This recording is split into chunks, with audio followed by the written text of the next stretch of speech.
Assalamualaikum warahmatullahi wabarakatuh.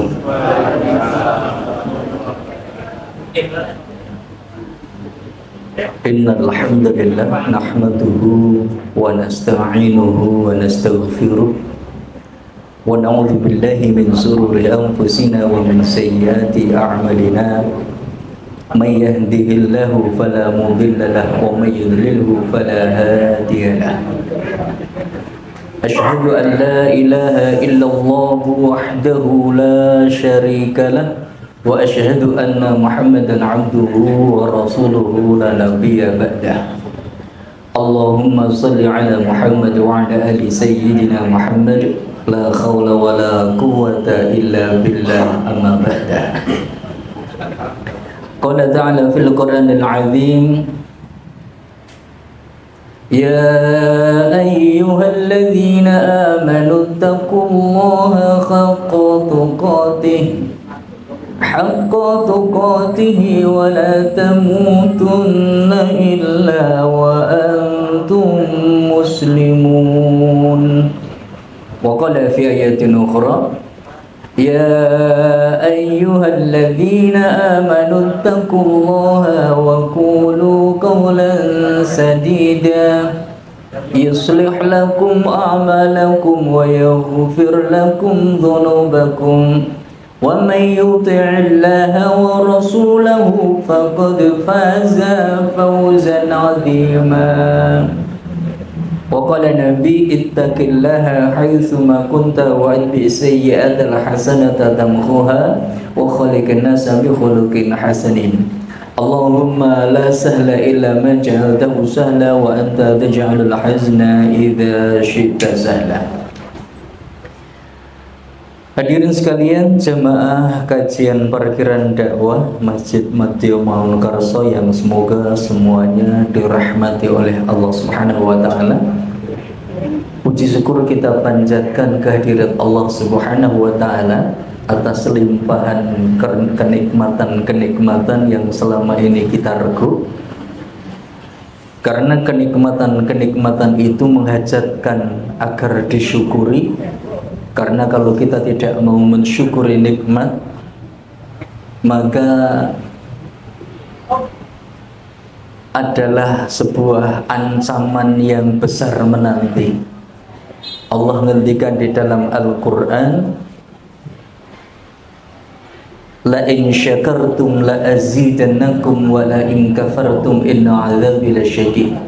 Barang siapa yang mensyukuri nikmatku, kata Allah di dalam surah Ibrahim ayat yang ke-7, maka akan aku tambah. Nikmat-nikmat yang sudah kamu syukuri itu bentuknya apapun akan ditambah. Wala in kafartum, akan tetapi barang siapa yang kufur, yang tidak mau berterima kasih, yang tidak mau bersyukur atas nikmat-nikmat itu, inna azabi lasyadid. Orang yang tidak mau berterima kasih, yang tidak bersyukur atas nikmat, bukan kok kenikmatannya dikurangi ataupun dihilangkan, bukan, tetapi adalah ancamannya, inna'udzu billahi syadid, sesungguhnya azab Allah itu amatlah pedih. Naudzubillah summa naudzubillah. Oleh karena itu, mari di dalam apapun nikmat yang Allah karuniakan, maka kita syukuri. Karena dengan kita mensyukuri nikmat, insya Allah kelak di yaumul akhir kita akan terlepas dari beban yang nanti akan ditanya. Wa amma bi nikmati rabbika fahadis, maka terhadap nikmat-nikmat yang diberikan oleh Allah kepada itu juga kita ungkapkan melalui lisan kita. Jadi bentuk rasa syukur bisa dalam hati, kemudian dengan lisan, dan tentu dengan amal soleh kita. Di dalam ayat yang lain, tsumma la tus'aluna yauma idzin 'anil na'im. Kemudian pada hari itu nanti nikmat-nikmat itu juga akan ditanya. Hadirin sekalian yang dirahmati oleh Allah Subhanahu wa taala, saya tidak lupa untuk senantiasa mengajak meningkatkan keimanan dan ketakwaan kita kepada Allah Subhanahu wa taala, menjalankan perintah Allah dan menjauhi apa yang dilarang oleh Allah. Karena kita yang mengaku diri kita beriman ternyata kok masih enggan melaksanakan perintah-perintah Allah, sementara kita begitu getol melakukan kemaksiatan-kemaksiatan, maka gelar takwa itu tidak pantas untuk kita sandang. Jemaah sekalian yang dirahmati oleh Allah, saat ini kita berada di akhir-akhir bulan Dzulqa'dah. Sudah memasuki kurang lebih tanggal 25 atau 20 berapa? Ya kurang lebih di angka itu. Dan adalah bulan Dzulqa'dah di antara bulan haram. Kita harus waspada ketika memasuki bulan haram, karena kemaksiatan yang kita lakukan akan dilipat gandakan dosanya. Tetapi ketika kita melakukan amal soleh pun juga pahala akan dilipat gandakan pula. Ada 4 bulan haram di dalam 1 tahun, 3 yang berurutan, ada 1 yang agak jauh, Dzulqa'dah, Dzulhijjah, Muharram, dan 1 lagi bulan Rajab. Apalagi di bulan Dzulhijjah nanti tinggal beberapa hari lagi. Kalau menurut kalender, menurut hitungan hisab, tanggal 8 Juni ya. Tanggal 8 Juni itu sudah memasuki bulan Dzulhijjah, tanggal 1 Dzulhijjah. Di dalam sebuah hadis, ini sebuah hadis yang sangat fenomenal tentunya. Ya, ini adalah yang diriwayatkan oleh Bukhari. An Ibnu Abbas an Nabi sallallahu alaihi wasallam annahu qala mal amalu fi ayyamil asri afdhala min al amali fi hadhihi. Qalu walal jihad, qala walal jihad illa rajulun kharaja yukhatiru bi nafsihi wa malihi falam yarji bi syai'in. Rawahu Bukhari. Dari Ibnu Abbas radhiyallahu an, Rasulullah sallallahu alaihi wasallam bersabda, tidak ada amal ibadah yang lebih utama selain yang dikerjakan pada 10 hari ini, yakni di awal bulan Dzulhijjah, 10 hari di bulan Dzulhijjah. Kanjeng Nabi ngendikan tidak ada amal ibadah yang lebih utama selain yang dikerjakan pada 10 hari ini. Ada salah seorang sahabat kemudian bertanya kepada Kanjeng Nabi, walal jihad ya Rasulullah, apakah sekalipun jihad di jalan Allah ya Rasulullah? Maka Kanjeng Nabi menjawab, ya, sekalipun itu jihad. Padahal kita tahu jihad itu adalah darwatus sanam, puncak amal ibadah ya. Kanjeng Nabi ngendikan, ya, sekalipun itu adalah jihad fisabilillah, maka tidak akan mampu menandingi pahala amalan-amalan biasa. Tetapi yang dilakukan di awal bulan Dzulhijjah tanggal 1 sampai tanggal 10 hari pertama di bulan Dzulhijjah, walaupun amalan-amalan biasa ya, tetapi karena waktunya yang luar biasa menjadikan pahalanya dilipat gandakan. Bahkan ada yang berpendapat ini melebihi 10 hari di bulan Ramadan bagian terakhir ya. Kanjeng Nabi tadi menjawab, iya, sekalipun itu jihad, kecuali seseorang yang keluar untuk berjihad dengan diri dan hartanya, lalu dia tidak ada sedikit pun yang pulang daripadanya. Dia pergi berjihad dengan hartanya dan dirinya, pulang tinggal nama, si fulan kemarin berangkat jihad dan sekarang syahid. Baru amalan-amalan ketika di 10 hari pertama di bulan Ramadan itu baru tertandingi oleh hal itu. Maka mari kita persiapkan betul, walaupun saat ini kita juga tidak perlu menunda-nunda kebaikan, apalagi ketika kita memasuki 10 hari pertama di bulan Dzulhijjah, yang kalau menurut perhitungan tanggal 8 Juni besok. Apa sih amalan-amalan ketika di bulan Dzulhijjah? Yang pertama itu, ya silakan, yang penting namanya amal soleh ya. Apalagi amal soleh yang ada tuntunannya, orang gawe dewi dalam artian sing nyeleneh ya, yang jelas-jelas saja. Misalkan puasa sunnah, sholat sunnah, ya silahkan. Sedekah silahkan, tilawatil Quran diperbanyak ketika di awal bulan Dzulhijjah tersebut. Bahkan an Hudayanah bin Khalid an imraati an ba'dil azwajin Nabi sallallahu alaihi wasallam qalat kana Rasulullah sallallahu alaihi wasallam yasumu tis'a Dzulhijjah wa yauma Asyura wa thalatha ayyamin min kulli syahrin awwala thunaini minasyahri wal khamis. Ya.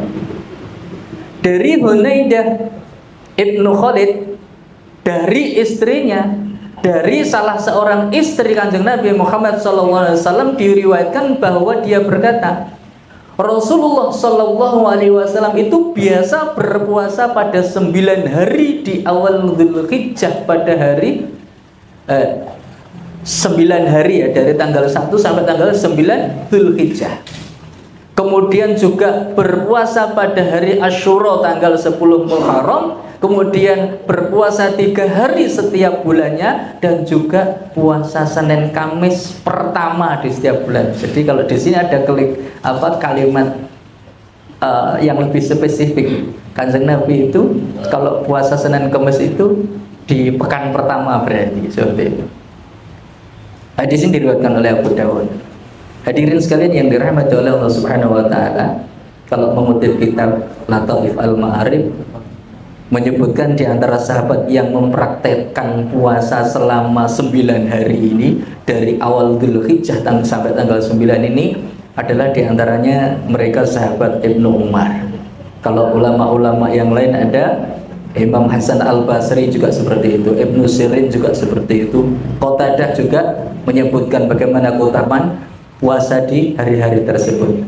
Dan ini yang menjadi mayoritas pendapat ulama. Ya. Intinya adalah ketika di awal bulan Dzulhijjah tanggal 1 sampai 9 itu silahkan untuk dilakukan berpuasa. Puasa di situ puasa sunnah. Silahkan jenengan mau menggunakan cara puasa Daud atau memang full tanggal 1 sampai tanggal 9 silahkan. Kalau tanggal 10-nya itu adalah haram berpuasa karena sudah hari raya Idul Adha, ya. Atau mau diambil sebagian cuma digunakan di pada hari Kamis dan Seninnya Senin Kamis gitu. Tetapi paling tidak berpuasa di tanggal 9-nya, ya. Puasa Arafah dapat menghapuskan dosa setahun yang lalu dan setahun yang akan datang. Luar biasa.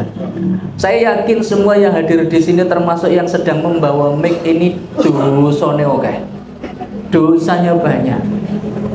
Maka kesempatan yang langka yang ini hanya ada setahun sekali, bahkan disebutkan di dalam hadis diriwayatkan Muslim itu bahwasanya puasa Arafah, yakni tanggal 9 Dzulhijjah, kalau tanggal di kalender Masehi ya, kalau menurut tanggalan itu tanggal 16 ya, tanggal 16 itu adalah tanggal 9 Dzulhijjah, puasa Arafah 2 tahun.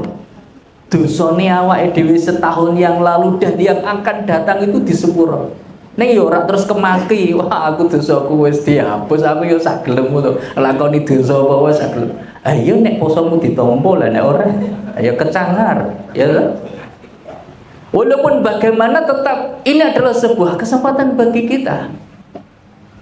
Ya itu tadi, terutama bagi kita-kita ya seorang pendosa. Nek kancaku ngarani lapendos. Kenapa lapendos? Lelaki penuh dosa. No ya. Lelaki penuh dosa. Jadi ketika kenikmatan waktu yang luar biasa ini tanggal 1 sampai tanggal 9, minimal tanggal 9-nya di bulan Dzulhijjah tersebut, ini adalah 2 tahun. Setahun yang lalu dan setahun yang akan datang, ya. Sementara kalau puasa Asyura tanggal 10 Muharram itu akan menghapuskan dosa setahun yang lalu saja, cuma 1 tahun. Nah, silahkan tadi kalau mau menggunakan tanggal 1 sampai tanggal 9-nya untuk dilakukan puasa, ya silahkan. Karena memang puasa ini mengandung hikmah penyucian tubuh, ya. menyucikan diri, ya, dan juga akan mempersempit jalannya setan. Ya. Allah ngendikan di dalam surah Al-Baqarah, A'udzubillahi minasyaitonirrajim. Ya ayyuhalladzina amanu kutiba alaikumusiyam kama kutiba 'alal ladzina min qablikum la'allakum tattaqun. Ya. Ayat yang sudah kita hafal, wahai orang-orang yang beriman, diwajibkan atas kalian berpuasa sebagaimana diwajibkan atas orang-orang sebelum kalian agar kalian bertakwa. Jadi kalau orang berpuasa itu ujung-ujungnya pengen menjadi orang yang bertakwa. Yaitu tadi juga bahwasanya adalah amalan puasa ini bisa menghapus dosa dan juga mendatangkan pahala yang besar. Nah, ketika 10 hari di awal bulan Dzulhijjah, tanggal 1 sampai tanggal 10, kalau tanggal 1 sampai 9 kita full, misalkan kita buat amal soleh kita, diantaranya adalah puasa, ada juga yang lain sedekah, puasa sunnah, kemudian sedekah, kemudian sholat sunnah, tilawatil Quran kita perbanyak. Tanggal 10-nya adalah selain sholat id pada hari itu, ya, sholat id kalau Idul Adha, jenengan sebelum berangkat ke masjid atau ke tanah lapang untuk sholat id, jangan makan dulu. Kalau pas lebaran Idul Fitri itu jenengan sebelum berangkat makan dulu. Tetapi kalau Idul Adha jenengan jangan makan dulu dan baru boleh makan setelah nanti pulang dari sholat id. Ya. Itu aturannya seperti itu. Dieling-eling, ini sunnah Kanjeng Nabi juga. Tanggal 10 Dzulhijjah kita Idul Adha, sholat berjamaah pada sholat Idul Adha tersebut, ya. Dan juga pada hari itu merupakan hari ibadah penyembelihan hewan kurban. Jamaah sekalian yang dirahmati oleh Allah Subhanahu wa taala, ini jadi luar biasanya ketika 10 hari di bulan Dzulhijjah itu amal ibadah digelar sedemikian rupa, dan kita disilahkan untuk mengambil bagian, ya, bagi yang berkelonggaran rezekinya untuk melaksanakan Idul Kurban itu dengan menyembelih hewan kurbannya, ya. Hewan kurban tersebut bisa jenengan kambing atau sapi. Sapi itu boleh patungan dengan 7 orang, atau nek jenengan kuat sendiri ya ora apa-apa.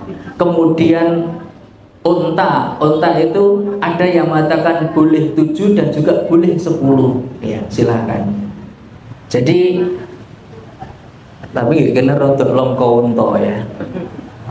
Tapi saya sudah juga ikut ada korban unta di Afrika, tapi alhamdulillah saya sudah dapat 1 ekor unta, jadi kuotanya sudah tercukupi. Kalau mau nambah lagi ya nek jenengan ono wong 10 ya ora apa-apa. Murah sebenarnya 2,1 juta. Ya. 2,1. Murah di sana di Afrika. Silahkan. Yang jelas itu adalah hari menyembelih. Kalau tentang keutamanya mana? Keutamaan unta apa sapi atau kambing? Ada yang kambing apa sapi apa unta? Yang lebih utama mana? Ada yang berpendapat kambing, tetapi juga ada yang berpendapat unta. Mereka menggunakan hadis tentang ketika jenengan berangkat Jumatan, ketika datang yang awal maka dia mendapatkan pahala unta, kemudian sapi, kemudian kambing, kemudian baru wis telur ente arek teleke ngono. Ayo. Nah, teko-teko wis komat. Ya Allah. Nek sing teko guasik begitu teko langsung sholat tiap tahiyatul masjid, terus kemudian mungkin mau darus atau gimana. Tapi ngerti-ngerti langsung tekluk turu. Ngerti-ngerti langsung komat. Iki Jumatan coro ngendi to iki? mosok ora ono khotbah, ngerti-ngerti kok masalahe dhek turu awet awal teko dhisik dhewe. Tapi kan entuk unta.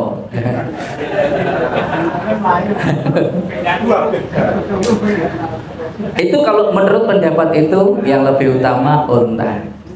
Tetapi memang itu adalah hari penyembelihan. Ada salah seorang sahabat itu dia menyembelih ayam. Walaupun itu bukanlah disebut kurban, tapi ini karena hanya hari penyembelihan, dia nyembelih. Neng yo aja digawe nggih masjid disembelih kok diguyu. Tidak apa-apa di rumah sendiri untuk dimakan sendiri, atau nanti dibawa ke masjid untuk panitia yang menyembelih, boleh itu. Silahkan.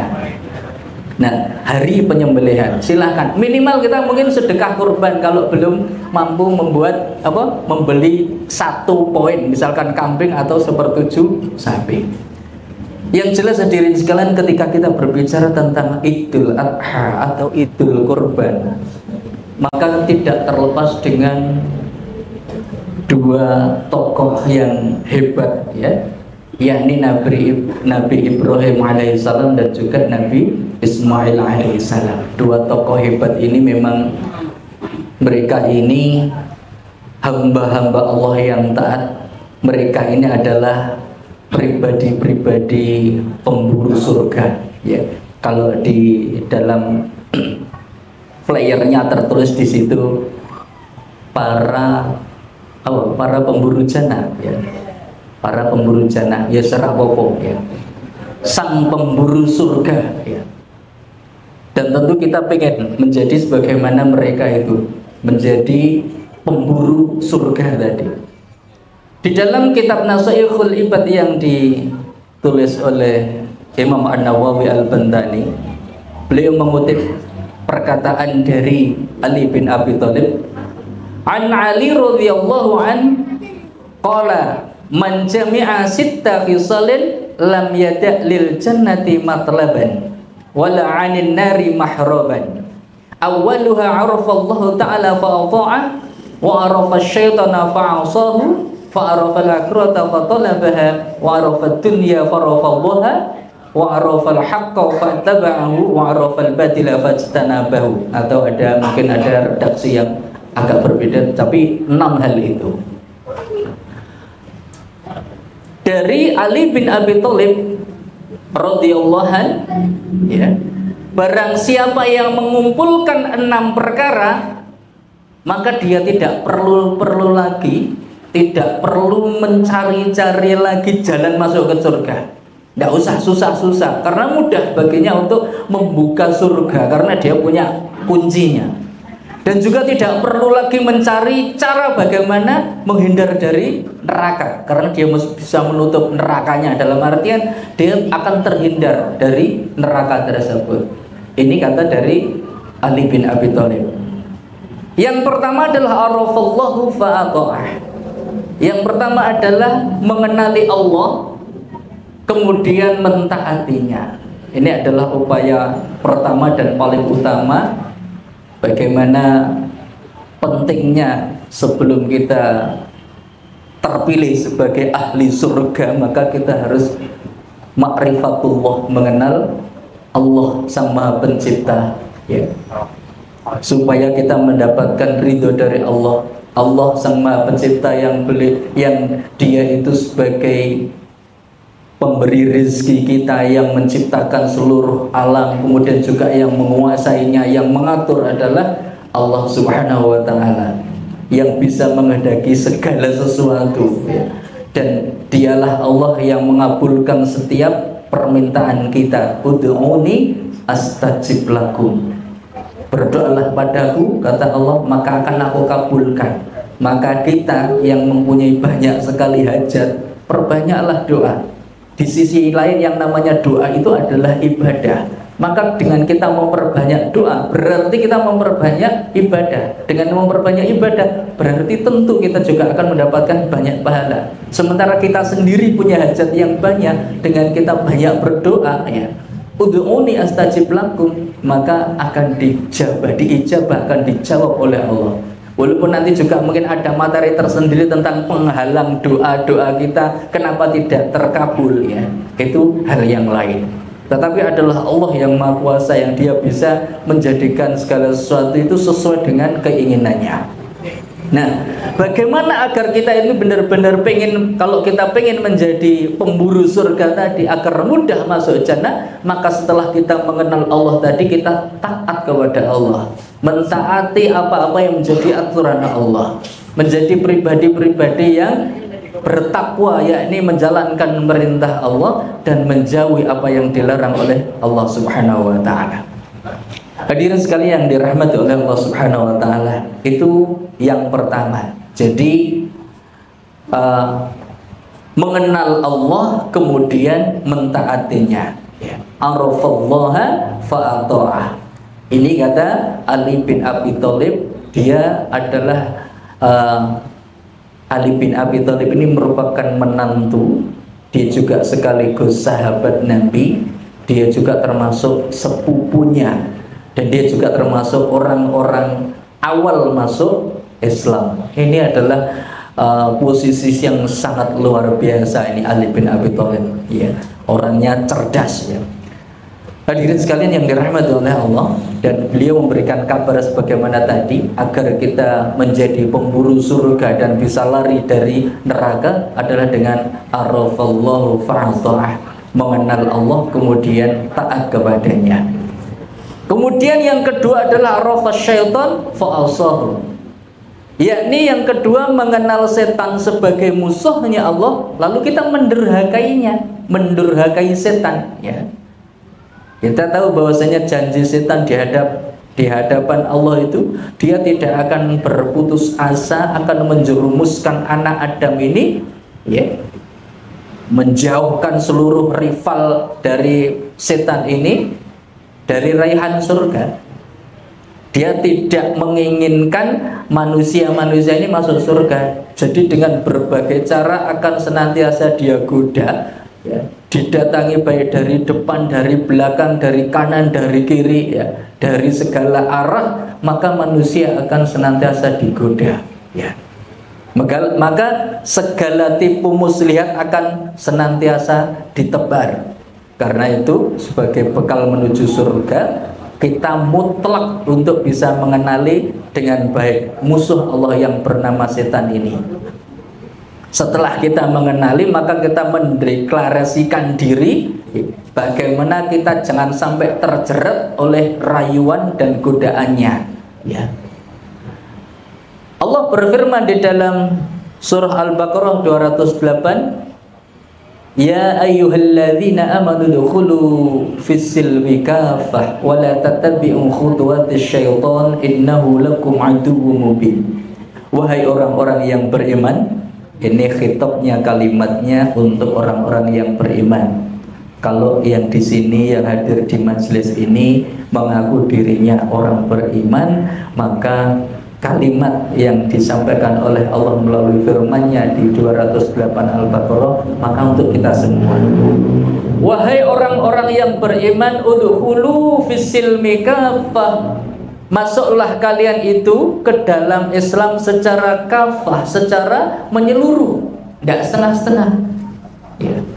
Bukan sebagian diimani, sebagian dikufuri. Nanti kalau sebagaimana disebutkan dalam surah Al-Baqarah ayat 85 kurang lebih, barang siapa yang mengimani sebagian ayat dan mengkufuri sebagian yang lain, maka balasan bagi orang tersebut adalah kesempitan di dunia, dan di akhirat maka dia akan mendapatkan azab yang pedih. Naudzubillah. Jadi masuklah ke dalam Islam secara kafah, secara menyeluruh, tidak setengah-setengah. Wah, kita ini cocok ya, rapopo ini acaranya mangan-mangan, wah aku cocok nek ngene iki.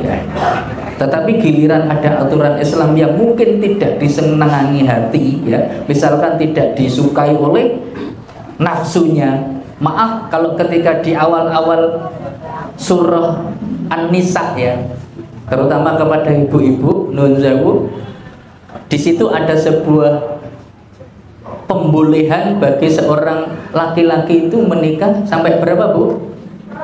4. Jenengan setuju napa mboten? Orang bapak-bapak sing tak takoni, ibu-ibu. Setuju napa mboten? Setuju karo mencereng. karo gerundel. Karena ketika dahulu di zamannya Kanjeng Nabi Muhammad itu adalah mereka orang laki-laki itu menikahi wanita lebih dari 4, maka ada pembatasan di situ. Dan umatnya Kanjeng Nabi diperbolehkan, bukan diwajibkan loh ya, bukan diwajibkan. Karena ini nanti jangan sampai salah tompo. Untuk menjadi seseorang yang bisa ta'adud, yang bisa menikahi lebih dari 1 itu bukan perkara mudah.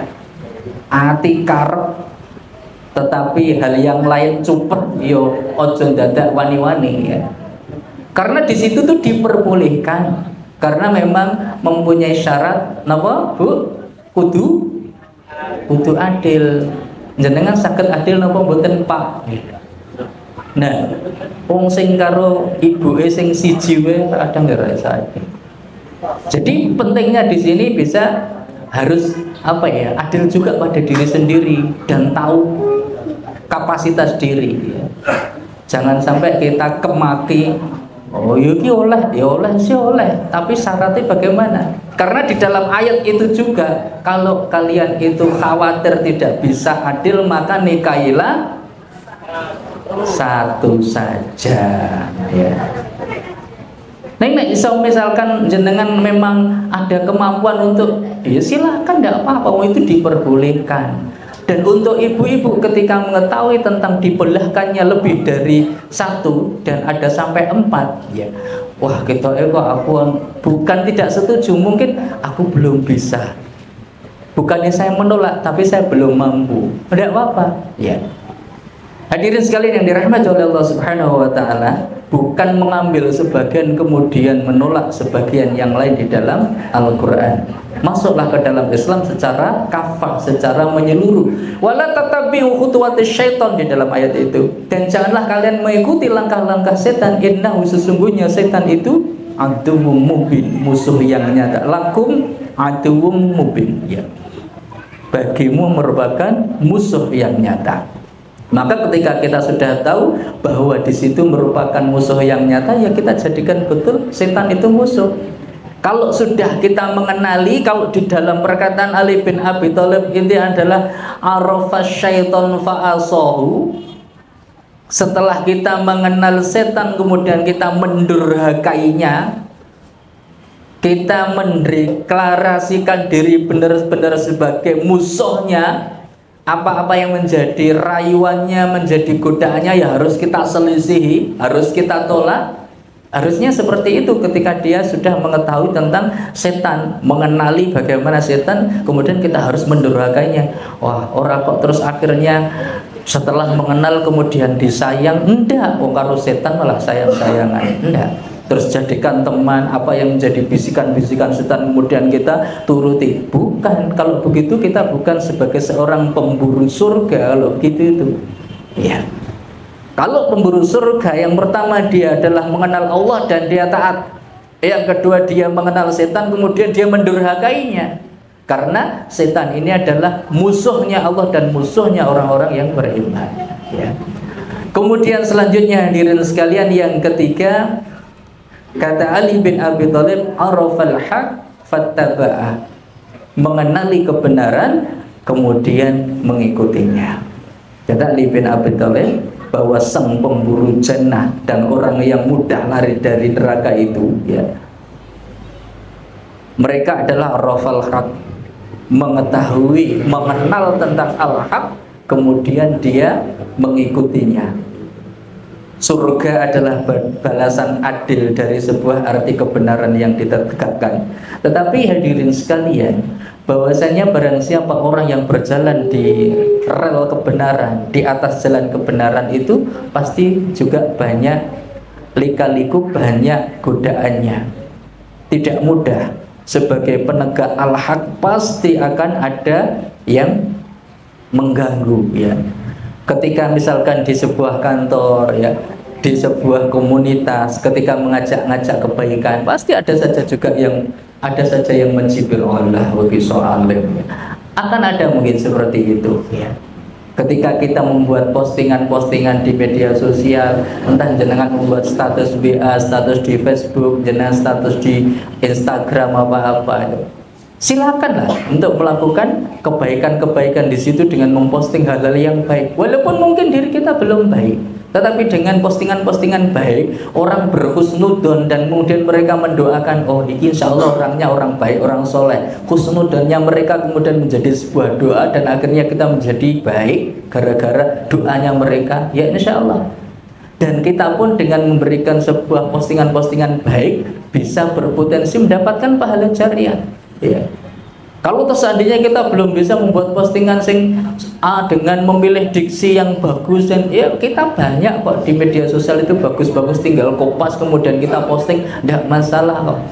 Memang kita ini kan memang kopaser, bukankah hadis itu juga kopas ketika yang bahkan harus plek betul. Ketika Kanjeng Nabi ngendikan seperti ini, pada kemudian perawi selanjutnya sahabat ngendikan sama plek atau dikopas, ya. Dan kita pun juga ngopas kalimatnya, bahkan kalimatnya pun sama. Seperti misalkan la taghdab walakal jannah, jangan marah bagimu surga. Sapa sing sok senengane marah?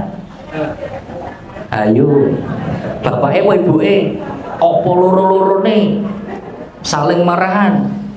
Padahal di situ la taghdab walakal jannah, jangan marah bagimu surga. Karena ketika sudah marah itu kadang kalimat yang keluar dari lisannya juga kadang tidak terkontrol, perilakunya juga kadang sudah tidak terkontrol pula, ya.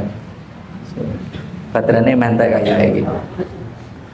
Nah, jadi sampai kopas pluk, ya. Kalau kita belum bisa memilih kalimat-kalimat diksi yang baik untuk kita jadikan postingan di dalam media sosial kita, ya silahkan jenengan kagungan grup-grup WA yang di situ kalimat-kalimatnya baik, jenengan posting jadi status WA atau status di Facebook atau Instagram, di TikTok, silahkan. Jangan sampai media sosial kita bahkan menciptakan dosa jariah. Kita posting-posting hal yang buruk yang akhirnya ketika orang melihat postingan kita melakukan keburukan sebagaimana yang kita posting, dia mendapatkan dosa, kita pun juga akan mendapatkan timpahan dosa. Nauzubillah. Tetapi kalau yang kita posting adalah postingan-postingan yang baik, orang lain tergerak hatinya melakukan kebaikan gara-gara melihat postingan kita, dia melakukan seperti itu mendapatkan pahala, maka kita akan juga mendapatkan transferan pahala yang sama, ya. Maka dari itu hadirin sekalian, arafal haq fattaba'ah. Ini baterainya habis ini. Mengenali kebenaran lalu mengikutinya. Maka dari itu juga penting ini butuh proses untuk kita senantiasa meniti jalan kebenaran ini. Kemudian yang keempat adalah arafal batil fajtanabah, mengenali perkara batil kemudian menolaknya. Ketika yang pertama tadi yang sebelumnya ini adalah mengenali kebenaran, mengenali al-haq dan kita mengikutinya, maka setelah yang keempat ini adalah mengenali perkara batil kemudian menolaknya, ya. Jamaah sekalian yang dirahmati oleh Allah, ya. Ini baterainya ngajak gelut, ya.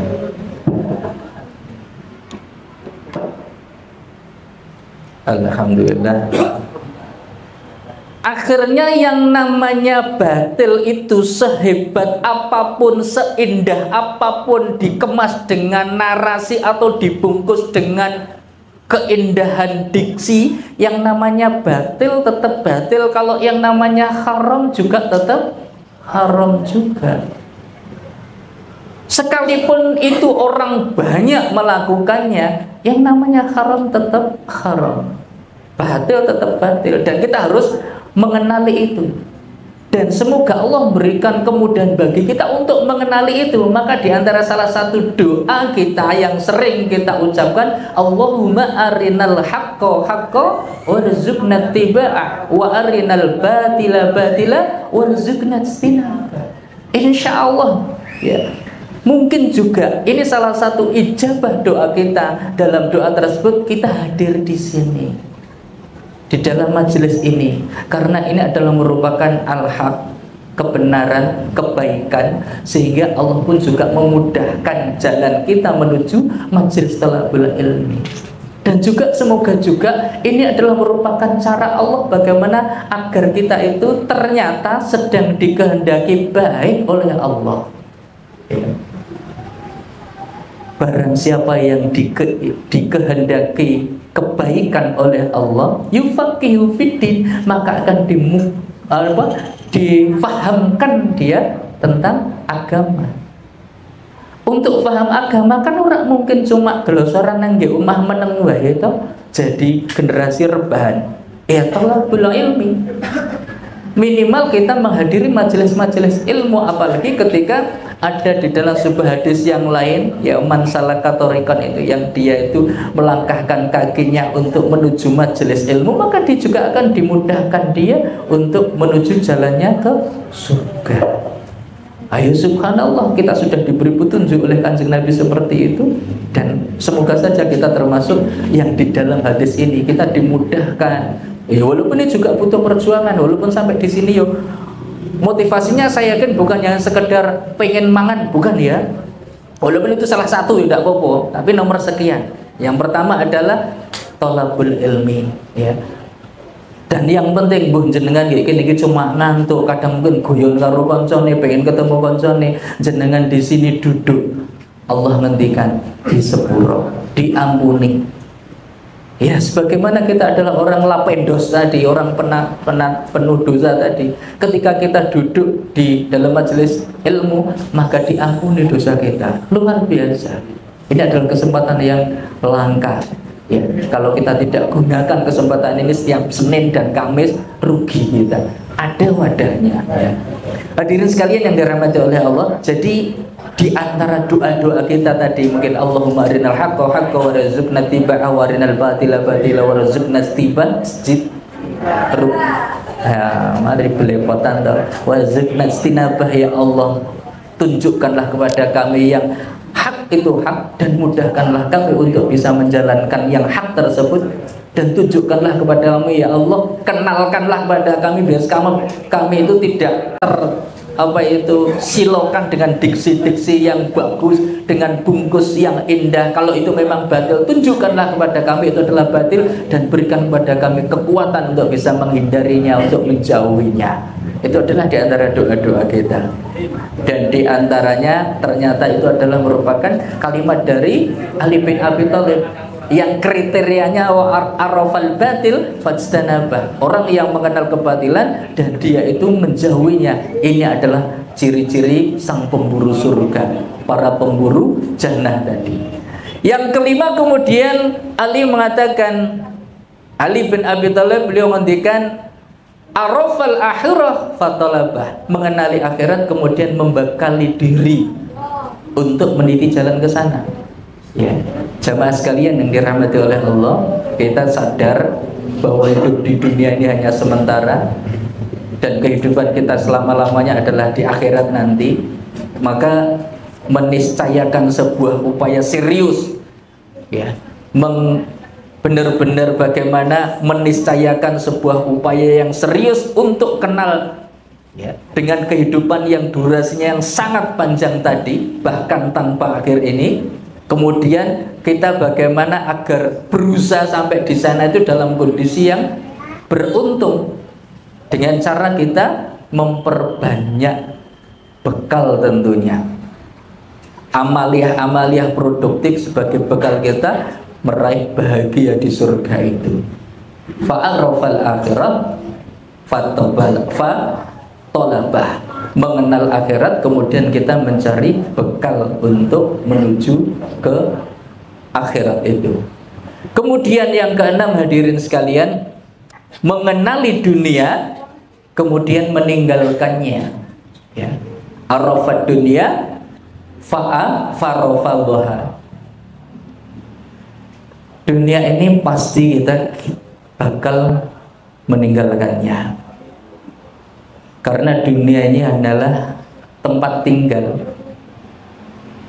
Dunia ini adalah tempat meninggal, ya, bukan tempat tinggal, ya.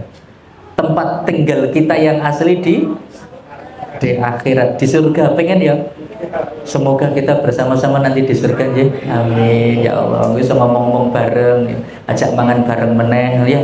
Alhamdulillah bisa ketemu kancane, ketemu Ustaz Zainal sama wes karo kanca-kancane karo Pak Dedi bareng.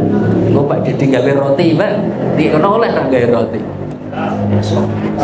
Hadirin sekalian yang dirahmati oleh Allah, yaitu tadi dunia yang hanya siklus instan yang merupakan main-mainan dan senda gurau saja. Dunia hanyalah laibun walahwun ya, hanya permainan dan apa tadi panggung sandiwara.